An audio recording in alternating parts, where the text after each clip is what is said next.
Shabbat Shalom from Temple Concord. This week our Torah portion has this wonderful section that talks about not listening to false prophets.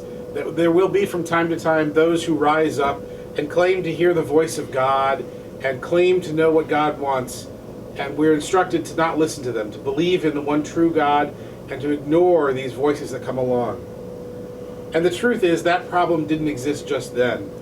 If you listen to the current political rhetoric, you'll hear still political leaders today saying they know what God wants, or promising everything under the sun, or giving quick soundbite kind of answers to questions that need longer, more detailed responses.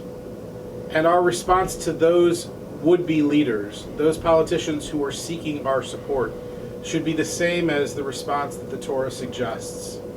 We can't let the fly-by-night guy rule the day. The fly-by-night guy will come along, he'll raise attention, he'll raise interest, he'll raise fear, but he won't solve the problem. What he will do is get everybody into an uproar, and he'll pull us away from what we should be looking at. And so our tradition says, no, no, no. Recognize that guy for who he is. He is just a snake oil salesman. Leave him alone. Don't listen to what he's doing. Trust what you know. Trust the word of the Lord. Trust the Torah. Trust your traditions. Trust your own education, your own background, your own community. How desperately we in America need that kind of response today. If you listen to some of those who are trying to vie for our attention nationally, the things coming out of their mouths boggle the mind. It's not that there aren't valid points of view on both sides of the spectrum, because there are. But when people begin to say outlandish things and still garner support, we need to pull ourselves back and say, wait a second.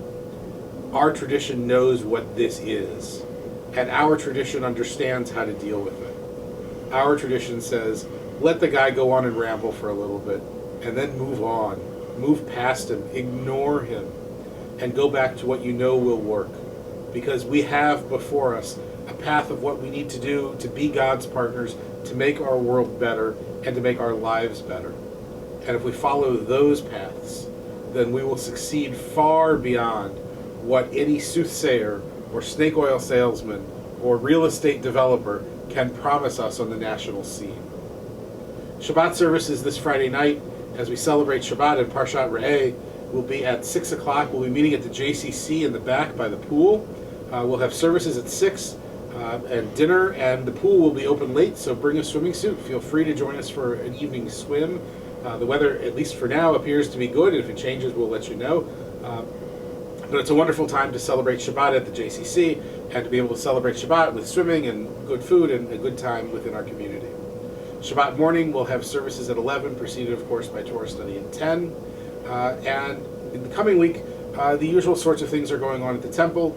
Next Friday night, we are back. We are actually not back at the temple. Next Friday, the 21st, we'll be joining together with the other congregations in our community at Temple Adith for a special Hava Nagrila Shabbat. Temple Adith and Beth Shalom and Temple Concord will be joining together. Promises to be a wonderful evening for the entire community. For now, though, I wish you a Shabbat of peace, a good Shabbat, a Shabbat where you can ignore the crazy voices you hear and rather focus on that which is most important and that which we know will lead us to the promised land.